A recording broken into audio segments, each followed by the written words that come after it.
주신 우리 하나님의 말씀 같이 받들어 읽겠습니다.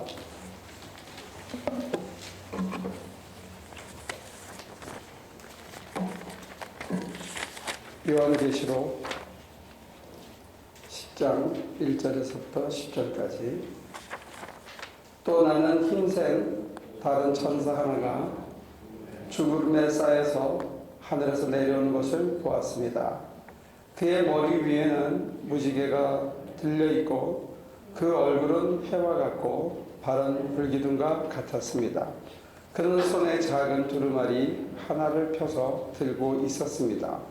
그는 오른발로는 바다를 디디고 왼발로는 땅을 디디고 서서 마치 사자가 울부짖듯이 큰 소리로 부르짖었습니다. 그가 부르짖으니 7 천둥이 각각 제 소리를 내면서 말하였습니다. 그 7 천둥이 말을 다 하였을 때 나는 그것을 기록하려고 하였습니다. 그때 나는 하늘로부터 나오는 음성을 들었는데 그 7 천둥이 말한 것을 임봉하여라.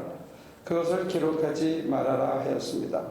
그리고 내가 본 그 천사 곧 바다와 땅을 디디고 서 있는 그 천사가 오른손을 하늘로 쳐들고 하늘과 그 안에 있는 것들과 땅과 그 안에 있는 것들과 바다와 그 안에 있는 것들을 창조하시고 영원무궁하도록 살아계시는 분을 두고 이렇게 맹세하였습니다.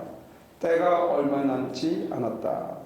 7째 천사가 불려고 하는 나팔 소리가 나는 날에는 하나님께서 하나님의 종 예언자들에게 전하여 주신 대로 하나님의 비밀이 이루어질 것이다. 하늘로부터 들려온 그 음성이 다시 내게 말하였습니다. 너는 가서 바다와 땅을 밟고 서 있는 그 천사의 손에 펴 있는 작은 두루마리를 받아라. 그래서 내가 그 천사에게로 가서 그 작은 두루마리를 달라고 하니 그는 나에게 말하기를 이것을 받아 먹어라. 이것은 너의 배에는 쓰겠지만 너희 입에는 꿀같이 달 것이다 하였습니다. 입에는 꿀같이 단데 배에 들어가면 정말로 쓸 거다. 근데 먹었더니 진짜 써요. 그래서 정말 떼굴떼굴 구를 수밖에 없는 그런 걸 먹었습니다. 그랬는데 그게 끝이 아니고 예언하여라. 그러니까 또 예언했습니다. 정말로 멋있는 광경, 놀라운 광경, 장차 일어날 광경을 보고 와, 그걸 적으려고 그러니까 그건 또 적지 말래. 그래서 안 적었어요. 그리고는 이거 먹으면 쓴데 먹으래. 먹었어요. 떼굴떼굴 굴른 다음에는 내가 해준 말을 가서 그대로 전하라는 거예요. 또 그걸 전해요. 세상에 이런 사람을 뭐라 그럽니까? 하고 싶은 거 못하게 하고 먹으면 속이 갈라 터지는 아픔을 주는 거를 시킨다고 시키는 대로 하는 사람을 뭐라 그러죠? 바보, 멍퉁구리라 그래. 근데 그런 사람이 세상에 드물어요. 거의 없어. 근데 그런 사람이 있는지 없는지도 모르는데 오늘 이 요한계시록을 쓴 보수주의자들은 그 12제자 중에 사랑받는 제자, 그 요한이라고 그러고 또 대부분의 학자들은 그냥 요한의 정신을 이어받은 또 하나의 사람 뭐 이렇게 얘기하는데 저자가 누구이든지 간에 야, 참 대단한 사람이다. 엄청난 광경을 봤거든요. 천사가 바다와 땅을 한 발씩 밟고 막 빛에서 광채가 나고 불이 비치고 손에 두루마리 하나 들었는데 그가 하는 그 소리가 천둥이 치는 것 같고 우레 소리 같은데 그가 말할 때 장차 일어날 일이 막 벌어지는 거예요. 이게 천상의 묵시적인 상황을 다 본 거예요. 이걸 볼 수 있는 사람인데 그걸 본 거를 사람들한테 얘기하면 아무도 안 믿어. 그거 왜 믿겠어요? 이런 멍청한 친구가 얘기하는 게 자기들은 본 적이 없어. 이 사람만 우레소리가 들리는 거지 다른 사람한테는 전혀 들리지가 않아. 그러니까 내가 보이지도 않고 들리지도 않고 그런데 그러면 이 사람이 좀 잘생겼다든지 멋있다든지 세례 요한 같은 경우에는 뭐 걸친 거라고 해봐야 낙타털 옷이 말이 낙타털 옷이지 가죽 다 떨어진 거 그냥 걸치고 먹는 거라도 잘 먹든지 뭐 이렇게 뭐 좀 멋있는 데가 한 군데라도 있어야 되는데 그게 전혀 없는 거예요. 그러니까 우레소리도 안 들리지. 하나님의 천사가 막 불을 뿜고 바다 위에 서가지고 호령하고 장차 일어날 일을 얘기하는 것도 안 보이지. 보이지도 않고 들려지지도 않고 그렇게 만져지지도 않는데 차라리 우상은 가서 어디 절할 때라도 있잖아요. 자기 마음을 투사해 놓고 십자가라도 나무 쪼가리라도 하나 있으면 거기 가서 썩은 나무라도 머리를 조아릴 수 있는데 이 사람이 봤다는 거는 별게 없어. 안 보여. 내 눈에는 들리지도 않아. 게다가 그 말을 전하는 사람은 보면 이건 영 형편없는 거예요. 정말로 어디 내세울 데가 없는 사람들을 하나님께서 예언자로 많이 써셨거든요. 그러니까 정말로 왕이나 고관대적이거나 글쎄요, 하나님이 택한 예언자 중에 사도 바울이 제일 공부 많이 한 사람일 거예요. 예수님도 학교 다녔다는 기록이 없으니까. 그런데 그 사람이 전해주는 얘기를 하나님께서는 계속 하려는 거예요. 계속 예언하려는 거예요. 근데 예언하는 내용이 뭐냐면 사람들이 들으면 기분 나쁜 내용이에요. 무슨 내용이냐? 때가 얼마 안 남았대. 이런 걸 뭐라 그래요?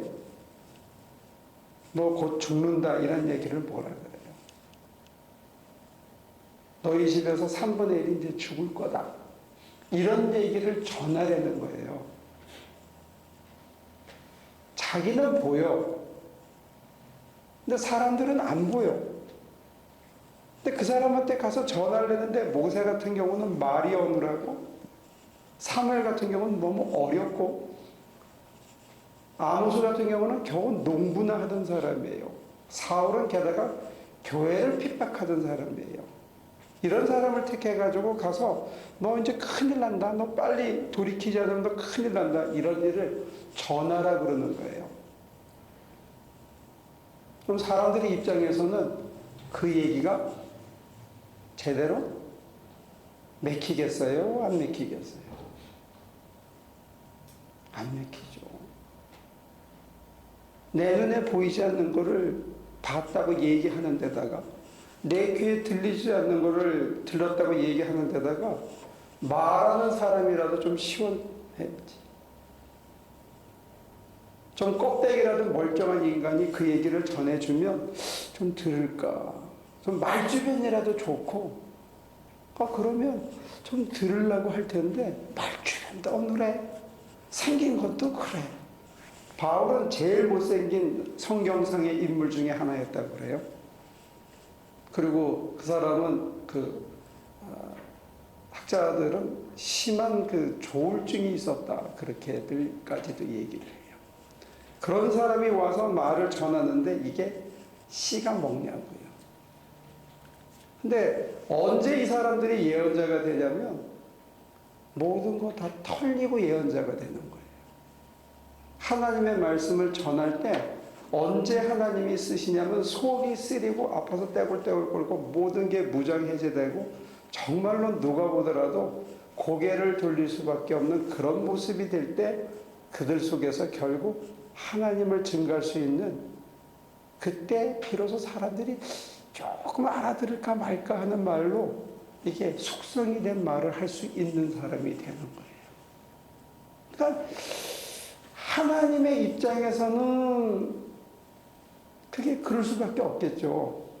그렇지 않으면 어떤 놈이 말을 듣겠어요. 인봉하란다고 인봉하고 말하지 말라는데 말 안 하고 먹으라 그러면 먹고 이게 보통 해가지고 이런 인간으로 변하냐고요.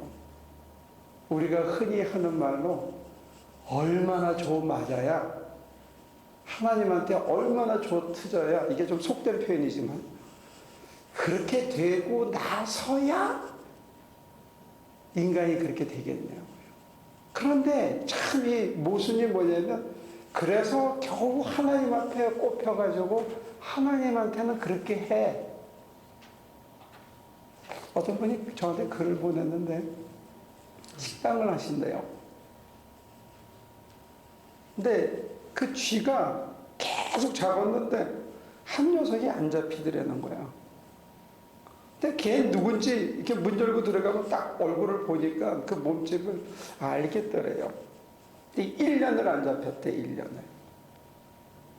그래서 그 1년 동안 그 쥐가 못 먹게 갈대 설거지 싹 하고 다 치우고 밥알 한 조각도 안 남기고 그렇게 했는데 1년 만에 쥐덫에 잡혔더라는 거예요, 그 놈이. 그래서 그분의 결론이 뭐냐? 배가 고프니까 쥐덫에 잡히더니 쥐덫, 그 영리한 쥐덫. 근데 내 모습이 그 모습 같더라. 야, 참 심오한 깨달음을 한 분이다, 그런 생각을 해요. 우리가 정말로 그렇게 되기 전까지는 사실 하나님한테 붙잡히지 않으려고 기를 쓰거든.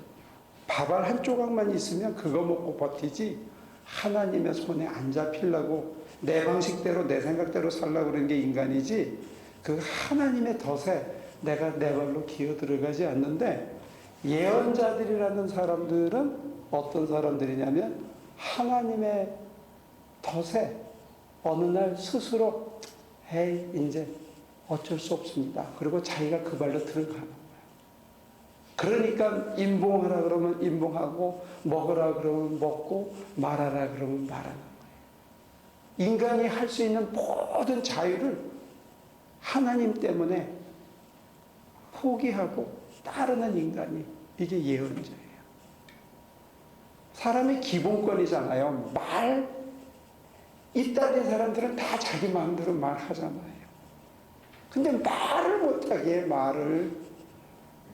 이게 꼴이 아니야, 이 사람이. 근데 하나님께서 말하지 마. 너 그러면 안 되는데 말 못하는 거야. 야, 이 사람의 기본권을 빼앗긴다는 거, 이거 참 할 짓 아니에요. 그 다음에 달짝지근하고 기름진 거 얼마나 많아요. 어제 우리 장로님하고 멕시코 갔다가 돌아오는 길에 월남국수를 먹었는데, 그거 맛있더라고. 근데 어느 날 먹지 말래. 그건 못 먹는 거야. 먹고 싶은 거 하고 달짝지근한 한잔 하는 거, 그거 다 좋은 건데 어느 날 입맛을 또 끊는 거라고.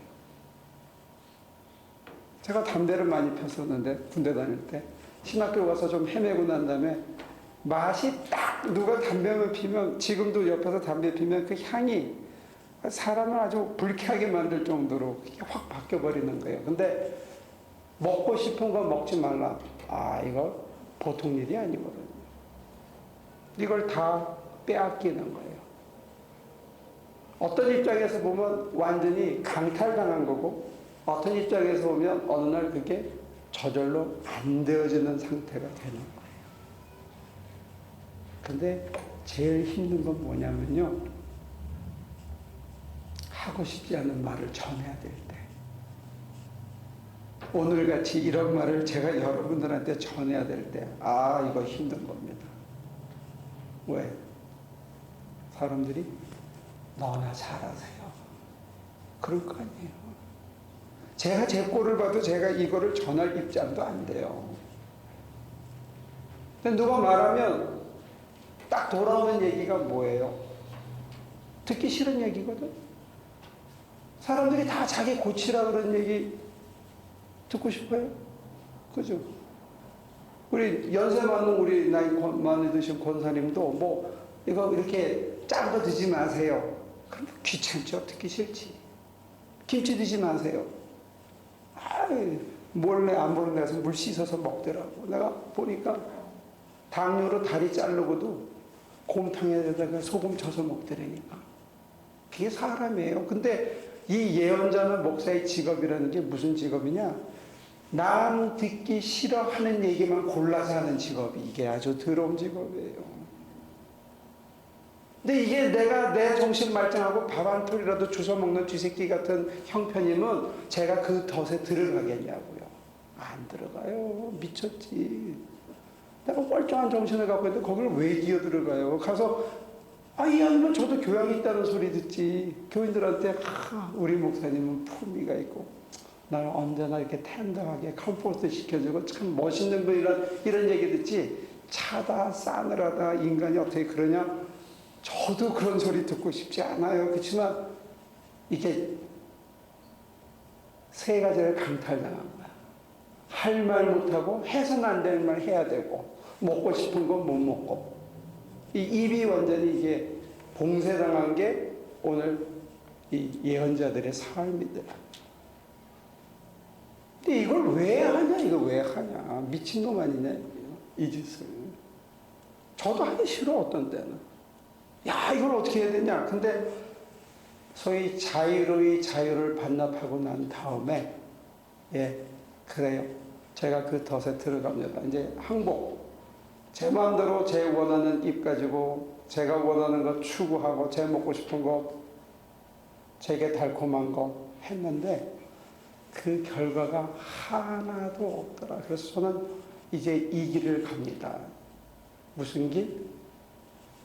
받아먹으라면 받아먹고 말하지 말라 그러면 말하지 않고 신방 가지 말라 그러면 신방 가지 않고 뭐 하고 싶은데 하지 말라 그러면 안 하고 기다리고 하는 이 길을 제 숙명으로 받아들였다. 근데 하나님께서는 왜 그러시느냐? 때가 얼마 안 남았기 때문에 그렇다. 이게 정말로 2002년 얼마 전에 작년인가요? 마야 달력이 끝난다 그래서 사람들이 또 난리가 나서죠. 그런 거 아니고 저가 뼈 안 아프게 일해가지고 남들에게 조금이라도 도움이 되는 인생을 살려고 그러면요 10년도 안 남았어. 10년도. 그 다음부터는 야 여기 좀 주물러 봐라. 야 여기가 아프다 저기가 아프다 남한테 신세지는 존재가 되는 거지. 남 도와줄 수 있는 거 얼마 안 남았어요. 때가 얼마 안 남았어요. 여러분들도 지금 제가 우리 어머니한테 그러세요. 혼자 밥해 드실 수 있으면 오십시오. 안 그러면 오지 마세요. 제가 밥해 드릴 형편이 안 되잖아요. 지금 여러분들도 마찬가지예요. 혼자 기저귀 차고 대소변 남이 봐줘야 되면 거기 예배당에도 못 와요. 이 희한한 동네라니까. 정말 눈물나게 키워줬는데도 불구하고 자기 먹고 싶은 거 안 먹고 키워줬는데도 불구하고 여러분들 지팡이 짚고라도 자기 발로 걸으면 여기 같이 가는데 기저귀 차기 시작하고 대소변 못 가리고 그러면 여기도 안 받아준다니까. 다른 데는 오죽하겠어요. 여러분들 때가 얼마 안 남았다고요. 그렇게 길게 때가 남아서 돌이킬 수 있는 기간이 없어요. 근데 세월 보니까 30대들 잘 들어요. 내가 한참 사는 줄 알았다고. 30에 미국 왔거든요. 28년이라는 세월이 지났어. 근데 29년을 들어서. 누가 그러대?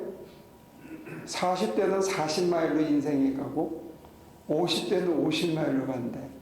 근데 이 50 후반에 가니까 거의 60마일 다 되는 것 같아. 올해 시작한 것 같은데 멕시코 한 서너 번 갔다 오니까 한 해가 다 간 거예요. 정신없어요. 뭐 할 시간이? 기저귀 차기 전까지 인간이 인간의 품위를 회복하고 살아갈 수 있는 기간이 얼마 없더라는 거예요. 내 인간성 속에 하나님의 신성을 녹여서 내가 하나님의 아들답게 살아갈 수 있는 시간이 의외로 짧더라는 게 그냥 쥐새끼로 살다가 갈 수밖에 없는 시간이 그게 너무 짧더라는 거예요.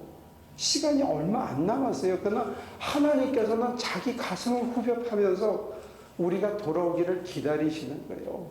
그래서 확 쓸어가지고 육신은 그냥 멸하고 영이라도 살리고 싶어서 그냥 하고 싶은데 그 하나님 바짓가랭이를 우리 주님께서 보좌 우편에서 붙잡고 늘어지는 게 조금만 더, 한 해만 더, 한 해만 더. 근데 우리는 40마일에서 50마일, 50마일에서 60마일로 내질리기 시작하는 거예요. 정신없이 가는데 내 하고 싶은 말 다 하고 내 먹고 싶은 거 다 먹고 해야 할 때 말 입 다물고 교양이 있는 척하고 그냥 하고 나면 인생 그냥 휙휙하고 곧 기적이 찰나게 오더라. 우리 교회에서도 장로님이 아주 훌륭하시고 정말 제가 본 장로님 중에 아주 훌륭한 분인데 바지에 한 번 오줌 쌌다고 그 다음날 양로를 보내더라. 그게 남의 얘기가 아니에요. 우리 얘기지. 근데 그 사이에 정말로 우리가 살아있는 동안에 하나님의 아들답게 우리의 품성이 변해가겠냐. 시간이 많지가 않아요. 그래서 하나님은 급하신 거예요. 그래서 확 쓸고 싶으신 거예요. 근데 한 번 더 참아주시는 거예요. 우리 주님이 매달리기 때문에. 그래서 하나님께서는 멍청한 인간들, 쥐덫에 붙잡힌 인간들을 택해서 하고 싶은 말 안 하고 먹고 싶은 거 안 먹고 하기 싫은 말이라도 하나님이 원하시면 그냥 가서 억지로 해서 사람들 살리는 일에 한 번이라도 더 시간을 쏟으시려고 하나님께서 오래오래도 참아주셔요. 그래서 어떤 면에서는 얼마 안 남았다는 게 이게 우리들한테는 정말로 돌이킬 수 있는 마지막 기회인지도 몰라요. 이걸 모르고 사는 것 같아요. 지금이라도 돌이키면 하나님이 내가 이 길을 갈 수밖에 없다. 그래 나는 이제 저쪽 세상 길 안 간다. 하나님께서 원하시는 길이라면 먹고 싶은 거 덜 먹어도 하고 싶은 말 내가 하고 싶은 대로 다 못해도 내가 이제는 돌이키지 않고 이 길을 가련다. 이 길 외에는 내가 다른 길이 없다. 이 길밖에 없다. 나는 오직 한 길을 가겠다. 주님 가는 길 사는 날이 얼마가 되더라도 나는 그냥 이제는 이 길을 가겠다. 세상 사람들이 봤을 때 옷이 남루하고 별 볼 일 없고 뭐 병이 있고 다 좋은데 그냥 나는 주님 사랑하는 이 길을 가겠다. 이 길밖에 없다라고 택하고 따라가면 한 가지는 분명히 있어요. 그 뭐냐면 세상이 줄 수 없는 기쁨. 그 누구도 앗아갈 수 없는 든든한 행복감. 이게 있어요. 왜? 하나님이 내 안에 계시기 때문에.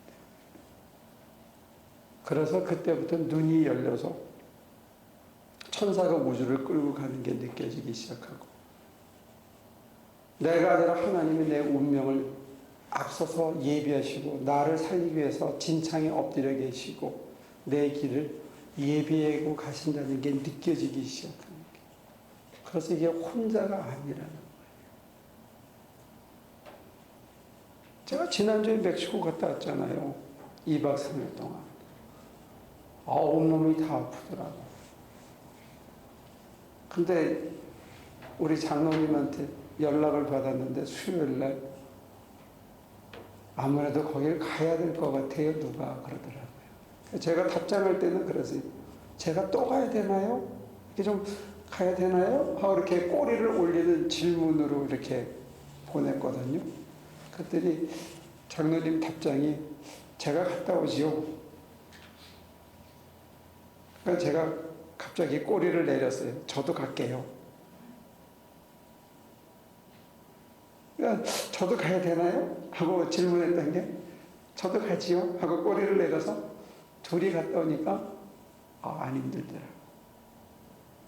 마음으로도 안 힘들고 몸도 안 힘들고 하물며 사람이 같이 해도 그런데 우주를 지으신 하나님이 세상을 운행하시는 하나님이 늘 내 옆에 내 안에 내 가슴에 가득하고 있다 그러면 인생길이 아무리 험하고 거칠어도 여러분들의 삶이 지금보다 훨씬 덜 피곤할 줄로 믿습니다.